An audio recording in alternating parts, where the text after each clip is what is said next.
السلام عليكم ورحمة الله. إن الحمد لله نحمده ونستعينه ونستهديه ونستغفره ونؤمن به ونتوكل عليه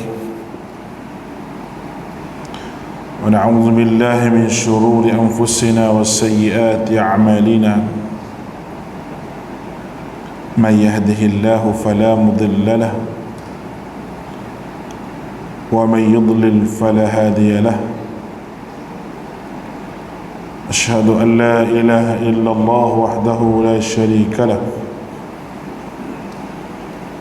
وأشهد أن محمدا عبده ورسوله.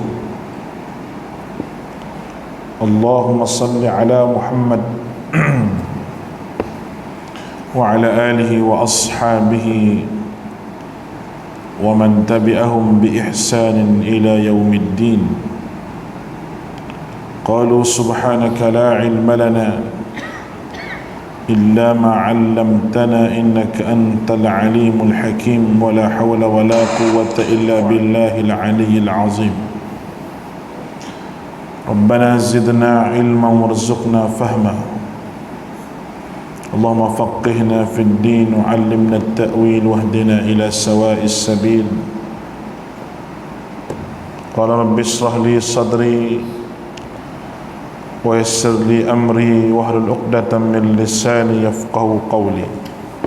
Alhamdulillah, bersyukur kepada Allah Subhanahu wa taala, pada malam ini kita dapat bersama-sama dan mudah-mudahan pertemuan kita diberkati dan dirahmati oleh Allah Subhanahu wa taala.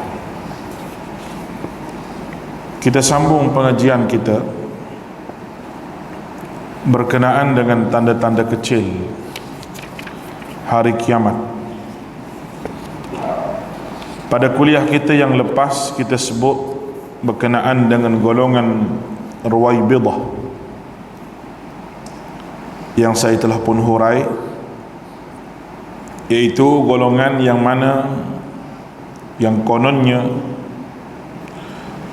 mereka jagoh dalam mempertahankan hak-hak manusia,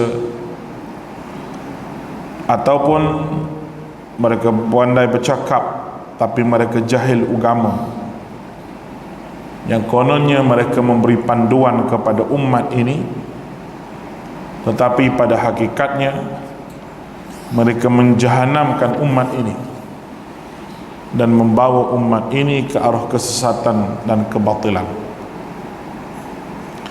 Maka ciri-ciri Ruwaibidah itu telah pun kita sebut secara jelas di dalam beberapa penafsiran yang saya telah pun sebut pada tuan-tuan. Cuma pada malam ini kita berada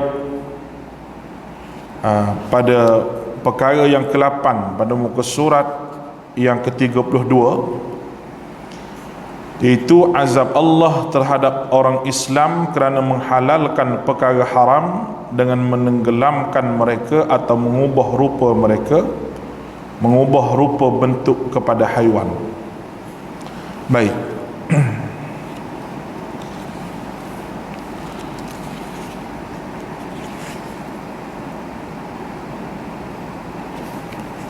Hadis ini daripada Abi Amir, an Abi Amirin atau Abi Malikin Asy'ari radhiyallahu an, wallahi ma kadhabani sami'a an-nabi sallallahu alaihi wasallam yaqulu la yakunanna min ummati aqwamun yastahilluna al-hira wal harir wal khamra wal ma'azifa wa la yanzilanna aqwamun ila jambi alimin yaruhu alaihim بسارحة لهم يأتيهم يعني الفقير لحاجة فيقولون ارجع إلينا غدا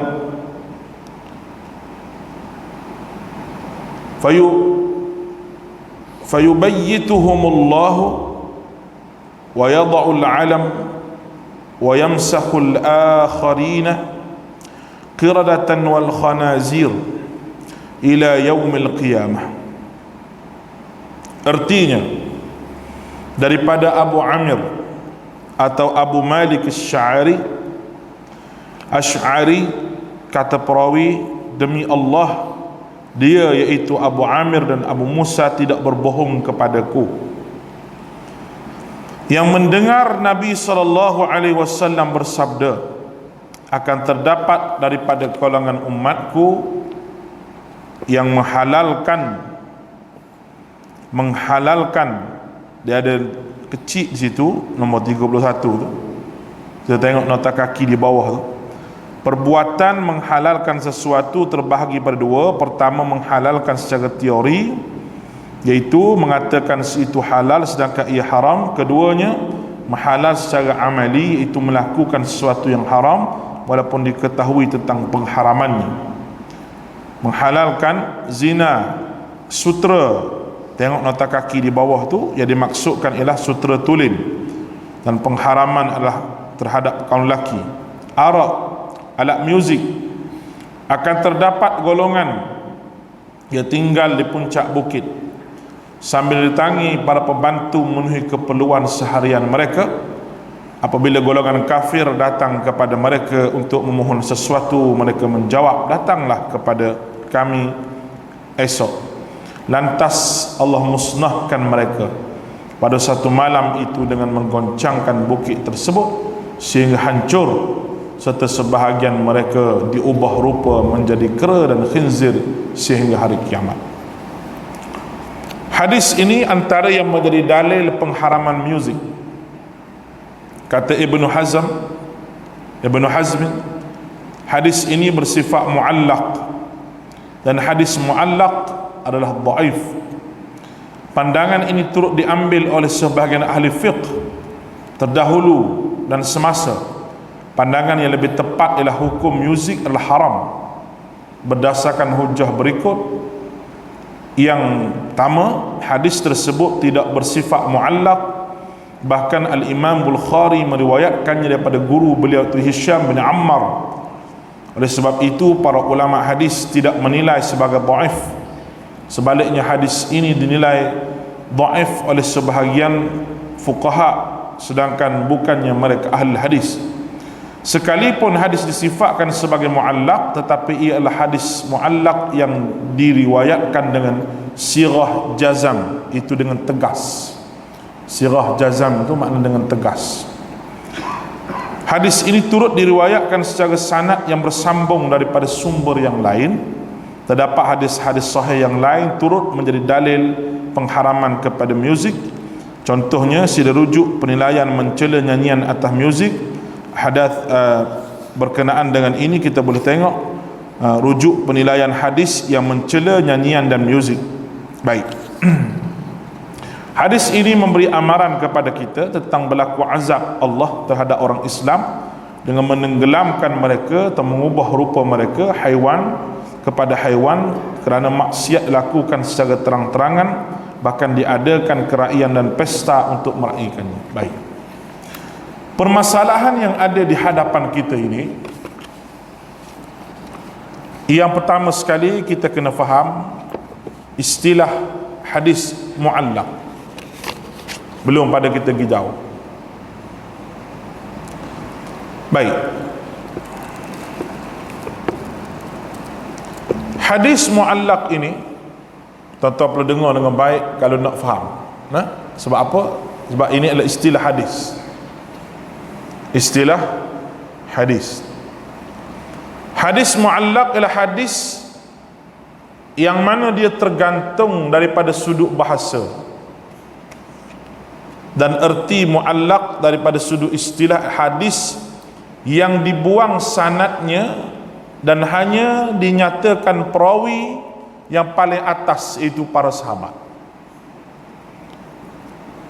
Hadis muallaq, hadis yang tergantung, yang mana disebut perawi di atas, iaitu sahabat, yang lain itu dibuang perawi dia. Baik. Tapi Imam Bukhari dia ambil hadis muallaq ini letak dalam bab, dalam kitab Sahih Bukhari. Kenapa boleh jadi gitu? Sedangkan kalau kita tengok hadis yang tidak dinyatakan sanad, itu hadis muallaq yang tergantung, yang status dia dipertikaikan oleh para ulama, dan kebanyakan boleh dikatakan semua ulama hadis khususnya menyatakan bahawa hadis muallaq ialah hadis yang tidak boleh diterima dan kerana tidak mempunyai sanad. Tidak mempunyai sanad.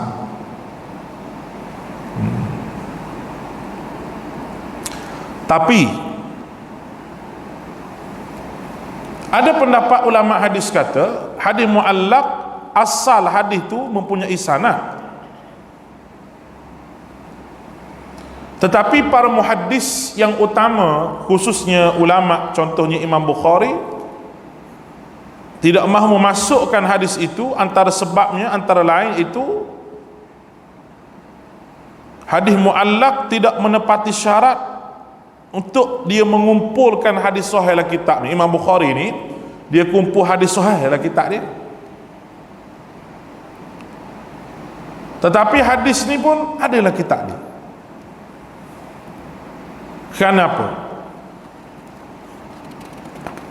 Di antara sebab yang utama yang kita nampak iaitu Ibnu Hajar sebut dalam mempertahankan Imam Bukhari, yang mana orang kritik Imam Bukhari meletakkan hadis ini sebagai hadis dalam kitab dia dan disebut sebagai Sahih Bukhari, sedangkan sanadnya tidak bersambung.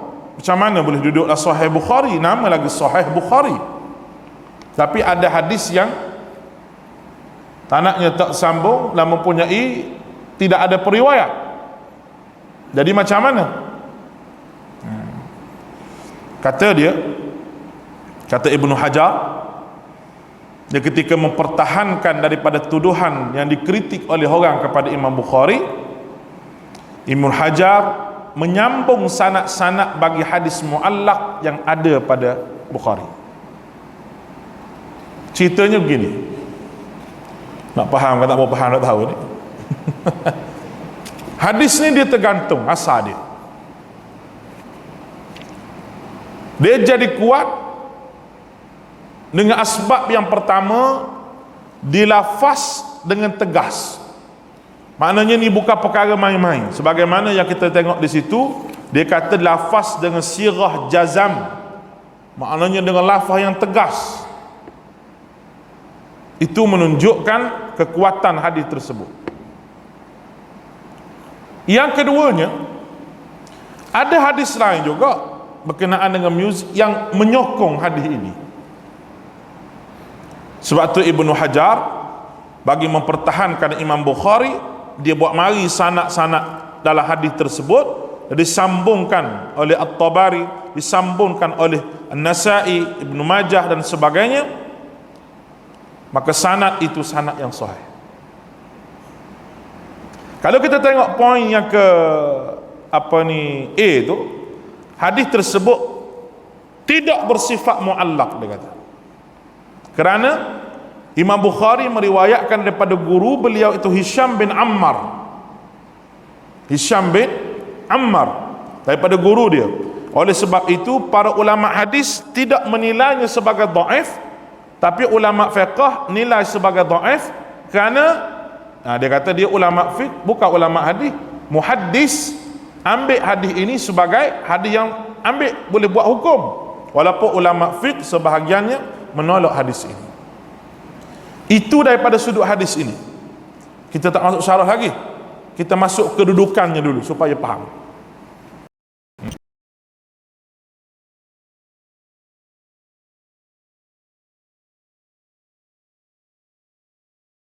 Ini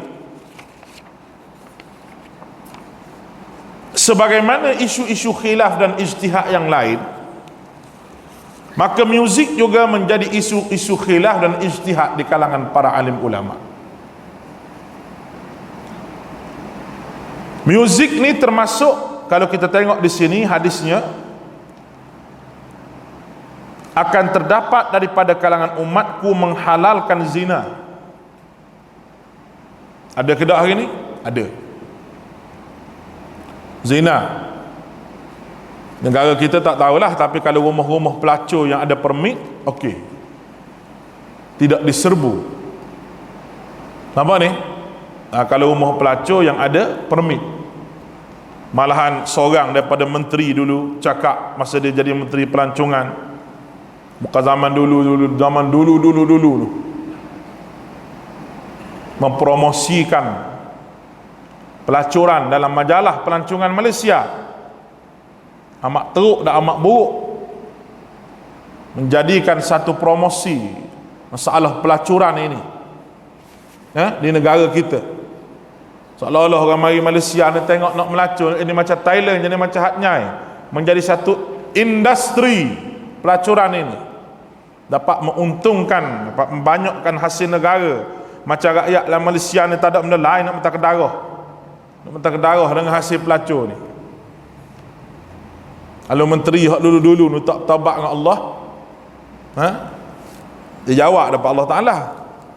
Baik, masa ada kuasa boleh cakap semualah. Bila hilang kuasa tu tahulah langit tinggi ke rendah. Orang masa ada kuasa dia boleh cakap apa saja. Dia nak sebab dia apa? Dia ada kuasa. Dia boleh tangkap orang tu, dia boleh kata kawan ni tak boleh setuju kawan tu. Orang tak setuju dengan dia, dia tangkap. Hak setuju dengan dia, walaupun bodoh macam dia pun dia lepas ya. Sebab apa? Sebab dia ada kuasa. Kita tak gitu, kita pegang pada prinsip. Pertama zina, yang keduanya sutera. Menghalalkan sutera. Sutera haram dipakai oleh lelaki, hatta kain yang bercampur dengan sutera, kecuali untuk dibuat ubat bagi penyakit kulit. Itu pun kena disahkan oleh doktor. Kalau seseorang itu tidak boleh pakai kain yang boleh membawa kepada dia berpeluh, mungkin kain sutera ni menyerap peluh, maka kalau kita ada orang hadiah kepada kita sutera dan sebagainya, lebih baik kita tak payah ambil, ataupun kita ambil, kita bagi pada isteri kita. Orang yang sudah pakai sutera di atas muka dunia ni, dia tak boleh pakai sutera di surga Allah Ta'ala. Bagi kaum lelaki, bagi kaum perempuan, dia ada masalah. Arak, begitu juga dengan arak, ada lesen, jadi halal penjualannya. Macam mana ustaz nak kata haram? Sebab negara Malaysia ni berbilang kaum, menghadkan lesen sesuai dengan kota orang bukan Islam dalam negara ni. Ini siapa jadi kilang arak tu apa pasal? Oh, banyak sangat orang negara kita ni orang bukan Islam nak mantap kedarah arak. Orang bukan Islam pun tak minum arak ni. Ada kedarah arak ni orang Islam, orang tak mengaji tu. Bagaimana saya sebut pada tuan-tuan, dalam kawasan taman hak penuh dengan orang Islam. Orang Cina ada 2-3 buah rumah hak bukan Islam, Cina hak bukan Islam, tapi yang jualnya arak di 7-Eleven. Apa tujuan? Ada kedai arak dalam kawasan orang majoriti orang Islam. Apa dia punya pendapat faedah dia? Apa dia? Maka tak boleh dia buat begitu. Dia kena slow lah. Lesen arak kena kurangkan. Kena kurangkan lesen arak yang ada. Yang nak perbaharui cukup kota dah, tak payah. Tak payah. Semua kena ambil peranan bila jadi pemimpin. Kalau rasa berat nak jawab depan Allah, jangan jadi pemimpin. Kalau pemimpin nak cari makan saja boleh lah. Nampak ni? Bukan saya nak kata ke orang politik. Dah, saya pun baik juga orang politik ni. Tapi bila awak buat tak betul dengan agama, kita kena kata. Takkan kita nak diam senyap gitu. Diam senyap gitu. Kau panggil syaitan bisu, kau panggil. Saya tak mau jadi syaitan bisu. Awak nak setuju, awak tak mau setuju dengan perkataan saya, peduli. Tak ada apa, saya boleh makan, boleh tidur, boleh naik kereta, tak ada masalah. Tak setuju. Ibn Taymiyah tegur pemerintah pun duduk dalam penjara. Sebab apa? Sebab prinsip agama tak boleh digadai. Dunia ni apalah sangat nak banding syurga Allah Ta'ala. Kita tak dapat kedudukan. Sebab apa? Sebab kita tegur kerajaan, tak dapat kedudukan.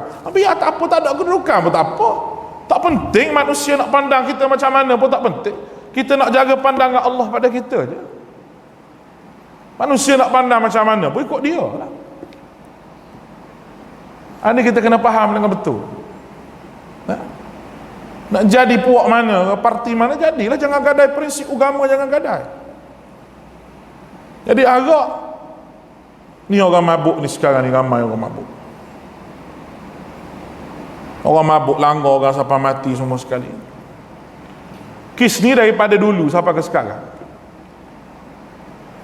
Masa orang ni jadi pemerintah pun begitu juga. Masa kawan ni jadi pemerintah hari ni pun ada juga. Kerana selesailah isu ni.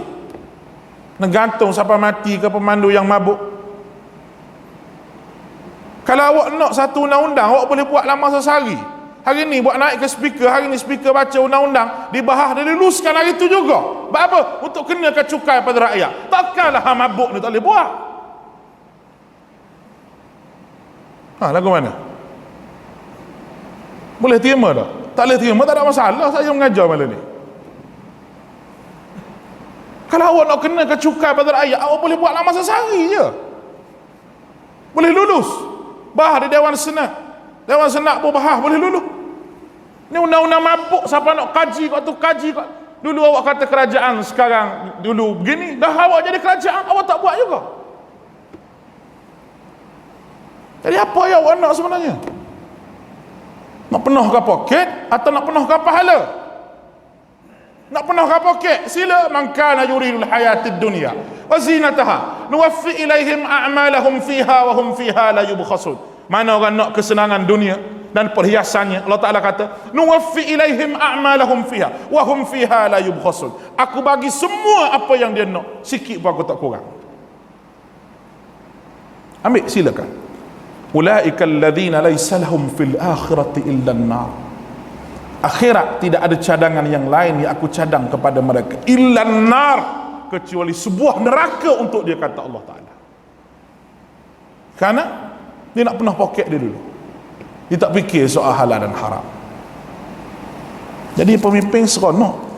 Ada orang escort, sana allowance, situ allowance, tapi tanggungjawab nak jawab depan Allah Ta'ala. Inilah yang Sayyidina Umar kata, suka di atas muka dunia, wal yaumil akhiratin nadamah, akhirat penyesalannya amat banyak. Ini kalau kita nak bahas satu-satu. Dua orang, suami isteri, anak tu jadi yatim piatu, dilanggar oleh orang mabuk. Bakal kesian gitulah. Kesian gitu. Nak boleh denda macam mana, nak boleh hukum macam mana, Allahu a'lam. Allahumma hdi qaumin fa innahum la ya'lamun. Berilah hidayah pada kaum ni ya Allah. Dan alat muzik, ni arak judi tu, okey. Alat muzik ni menjadi perbahasan di kalangan ulama. Panjang sikit perbahasan kita. Baik. Sekarang ni kita nak bahas berkenaan dengan muzik ni.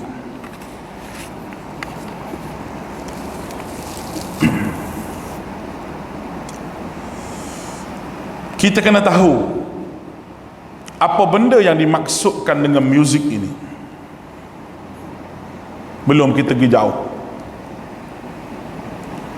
Adakah sajak, syair yang dialunkan itu termasuk dalam muzik?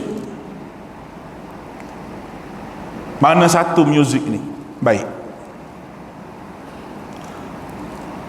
Ibnu Qayyim menyatakan, yang disebutlah hadis Nabi sallallahu alaihi wasallam al-ma'azif yang kita baca ni adalah seluruh alat muzik atau permainan. Ini tidak diperselisihkan lagi oleh mana-mana ahli bahasa.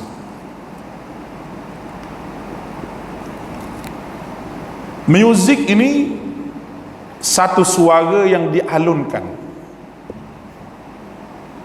yang boleh jadi khayal, yang boleh jadi lupa kepada Allah Subhanahu wa ta'ala, ataupun boleh jadi puja selain daripada Allah Subhanahu wa ta'ala, ataupun memuja Allah dengan muzik pun tak boleh juga. Itu bukan urusan agama, dan itu bid'ah yang paling besar. Cuma dari sudut alat muziknya,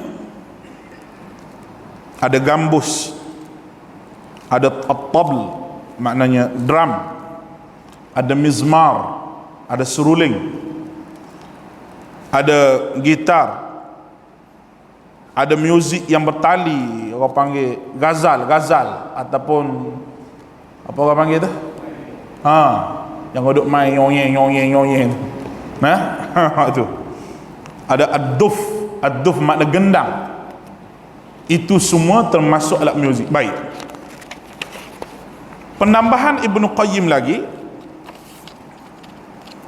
apabila suara dialunkan dengan begitu saja tanpa menggunakan alat ini, dia kata tidak dikira sebagai muzik. Tak dikira sebagai muzik.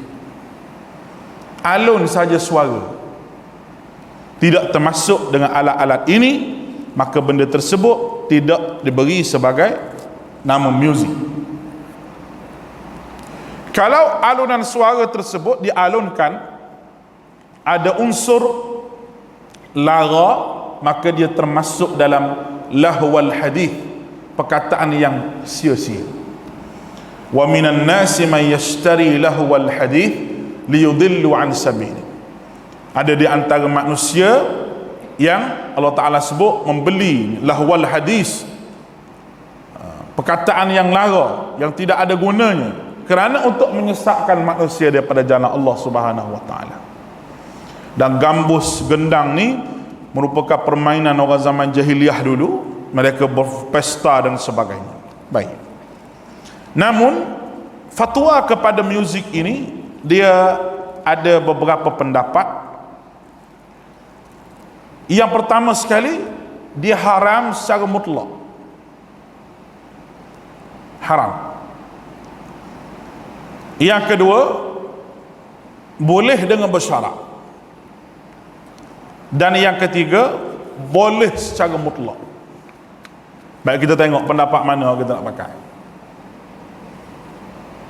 Pendapat mana kita nak pakai. Fatwa yang mengharamkan muzik dan nyanyian, kena dengar elok-elok. Jumhur ulama dan fuqaha mengharamkan alat muzik. Jumhur ni, boleh faham makna jumhur? Boleh dikatakan semua dalam bab muzik ni mengharam. Cuma sebahagian kecil mereka yang mengharuskan alat muzik dalam keadaan tertentu yang tidak dapat dielakkan. Contoh, telefon. Telefon bunyi macam mana? Kadang-kadang bunyi lagu dah. Telefon tu imam, contoh. Makmum duduk belakang.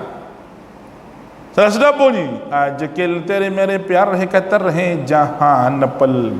Makmum duduk begitu. Lagu Urdu dah. Tu imam tu cepat-cepat nak letak ni, sebab bunyi lagu lupa nak silent. Itu lagu. Bukan tujuan untuk dinyanyikan, tapi tujuan untuk menanda bunyi apa semua. Itu ulama bagi kelonggaran. Bagi kelonggaran. Walaupun di sana ada yang mengatakan tidak boleh. cukup dengan bunyi biasa, kering. Ada yang kata ring itu pun muzik juga, ada kata. Sudah. Maka kita ambil hal tu tak sengaja, tak apa. Tidak apa. Di antara kedua ni, pendapat haram mutlak ada kami nukilkan di bawah antara pandangan-pandangan mereka. Yang pertama, Imam Malik pernah ditanya muzik dan nyanyian, dan beliau berkata hanya orang fasik yang terlibat dengan fatwa sebegitu. Boleh tengok dalam tafsir Qurtubi jilid 14 halaman 55. Ini kata Imam Malik, hanya orang fasik terlibat dengan benda-benda itu. Menurut Syekhul Islam Ibn Taymiyah, mendengar nyanyian atau alat muzik menimbulkan mudarat yang dahsyat kepada agama seseorang. Tidak ada cara lain selain menutup agar tidak mendengarnya. Ni Ibn Taymiyah sebut dalam Majmu' Fatawa jilid yang ke-11 halaman 567. Beliau turut menambah, tidak harus menghasilkan alat-alat muzik dan boleh untuk dihancurkan di sisi majoriti para fuqaha. Bahkan beliau menyebut alat-alat muzik merupakan arak kepada jiwa-jiwa manusia, dan arak yang kita makan tu arak kepada tubuh kita jadi mabuk. Tapi muzik ini adalah arak, benda yang memabukkan jiwa kita jadi khayal dengan muzik. Dah tahulah, orang yang suka dengan muzik, dengan Quran dia renggang. Tidak suka dengan Quran. Menurut Al-Imam Nawawi, mazhab Syafi'i ni, tuan-tuan mazhab Syafi'i lah, semua ada ni lah, Malaysia lah mazhab Syafi'i lah, kita katalah, dengar mazhab Syafi'i. Menurut Al-Imam Nawawi, para ulama bersepakat atas haramnya upah yang diperolehi oleh nyanyian dan memainkan alat muzik dan aktiviti nyanyian. Ini adalah pandangan Ibnu Abidin dalam Hasyiah, boleh rujuk kepada syarah Sahih Muslim dan sebagainya. Jelas. Jadi macam mana alat-alat muzik ni zaman lah ni orang boleh bawa masuk masjid tu, macam mana? Boleh mari duk bergendang dalam masjid tu. Imam Syafi'i sendiri pun kata begini, dah awak pakai mazhab mana ni? Mazhab mana dia pakai yang boleh bergendang dalam masjid ni? Mazhab syaitan. Tu mazhab dia, mazhab syaitan. Bukan daripada agama, itu kerja syaitan belaka tu. Tak kira lah muzik tu nak selawat ke, mana ada orang selawat dengan muzik? Mana ada orang ingat kepada Allah dengan muzik? Ingat agama agama Hindu ke? Agama Hindu tak apalah, main dia punya dung tu. Nah, dia pun nyanyi ke Tuhan dia, mari saso he jivan he saraya, dia kata. Nah, tu dia mengadu pada Tuhan dia sambil muzik. Dia tak dengar lagu tu lah, Kabi Kusi Kabi Rem tu lagu dia semayang tu. Nah, saya bukan hafal tu, terdengar. Jangan silap faham lah. Cuma bila terfaham sikit-sikit dengar tu, teruk kita kata. Ibnu Qudamah kata, barang siapa yang menjadikan muzik sebagai satu pekerjaan atau mengambil kanak-kanak atau hamba untuk menyanyi yang dihadiri oleh orang ramai, maka orang seperti itu tidak terima kesaksian daripadanya kerana dia fasik, dan ini kerana di sisi mereka dia tidak mengharamkannya, merupakan satu kebodohan dan kerendahan yang boleh menjatuhkan maruah dia. Baik. Jadi hak kata haruh ni ambil di mana? Nak tahu juga dalil haruh ni. Dia kata semasa Abu Bakar mendengar dalam rumah ada nyanyian. Masalahnya dengan alat nyanyian ke tak? Dengan alat kita guna gendang tak masa tu duk nyanyi tu? Mana dia kata, aku dengar daripada rumah Nabi suara-suara syaitan. Maknanya Abu Bakar mengharamkan muzik tu. Abu Bakar mengharamkan muzik pada diri dia. Nabi kata, biarlah, hari ni hari dia. Hari tu je. Awak hari-hari dalam nak mentang-mentang Nabi kata begitu, jadi boleh dengar hari-hari apa majlis apa-apa kita boleh muzik. Bak kenduri kahwin kongkang nak makan pun tak senang. Tak lah, saya tak pergi. Kalau majlis kahwin ada muzik, saya tak pergi. Tuan panggil lah 10 kali pun saya tak pakai. Kadang-kadang ada orang panggil kita pergi tengok, tapi dengar gonggang minta maaf, kita balik tak boleh pergi. Majlis-majlis pun gitu juga. Kalau ada majlis, tak selesa, tak kira lah pembesar ke pengkecil ke, tak kira.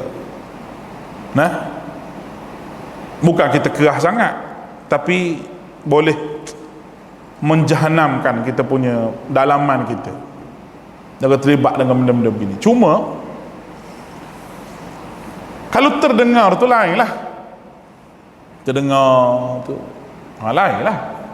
Terdengar tu pun kena cepat-cepat supaya tak jadi dengar. Kalau layan, lagu layan tu lagi teruk. Kalau makna dia boleh membawa kepada perkara-perkara yang lara, lagilah haram, tak boleh. Kalau makna dia lain sikit, macam syair ke apa ke, tanpa muzik, macam Syekh Masyari duduk menyanyi, duduk nasyid tu, lagu macam-macam, lagu Quran, macam orang duduk menyanyi, Khalidu bil Quran nuhuwa imamuna ala hidayatillahi amitna. خليد بالقرآن هو إمامنا على هداية الله آمتنا كلام ربنا هدايتنا أعطاه جبريل على رسولنا كلام ربنا هدايتنا أعطاه جبريل على رسولنا. Tu orang panggil nasyid yang tidak menggunakan muzik. Tapi dia ada masuk suara latar dia sikit. Suara latar dia kadang-kadang dia masuk suara latar sikit. Suara latar tu seolah-olah nak sama dengan muzik tapi bukan muzik. Boleh nampak ni? Nak sama dengan muzik tapi kalau kita dengar sekali, dah bukan muzik. Cuma dia buat suara tinggi, dia buat suara halus. Itu pun dipertikai oleh ulama. Dipertikai juga. Tapi itu kurang sikit.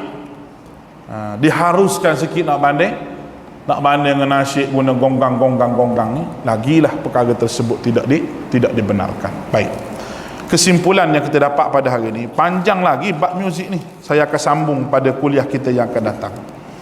Tu baru kita tahu dalil haram. Kita nak tengok di antara dalil haram dengan dalil harus ni, yang mana satu yang boleh kita guna, yang mana satu yang boleh kuat. Tapi kalau saya pakai hak pendapat jumhur ulama dari cukup dah. Jumhur ulama kata begitu. Cuma kalau kita apa panggil dah, telefon kita bunyi, kita perlukan muzik dan sebagainya, telefon kita ni bunyi, jenis bunyi itu muzik. Jadi benda-benda tu semua bolehlah dimaafkan. Tapi kalau sengaja buat majlis bakar muzik, gonggeng, siapa kau nak makan pun tak lalu, bukan dia tu. Bukan menjadi satu majlis yang penuh dengan rahmat daripada Allah, tapi menjadi majlis yang penuh dengan lara dan sebagainya. Panggil DJ pula sebagainya, lagi teruk. DJ pula panggil pula mak mentua menyanyi, siapa luruh pergi pelesu. Karaoke punya pasal, nak karaoke lagi mengaruk pada semua ni. Bukan daripada ajaran sunnah Nabi SAW. Baiklah kita dekat dengan Al-Quran daripada dekat dengan benda ni. Wallahu a'lam. Aqulu qawli hadha wa astaghfirullah al-azim li wa lakum wa ufawwidu amri ila Allah innallaha basirun bil ibad. Assalamualaikum warahmatullahi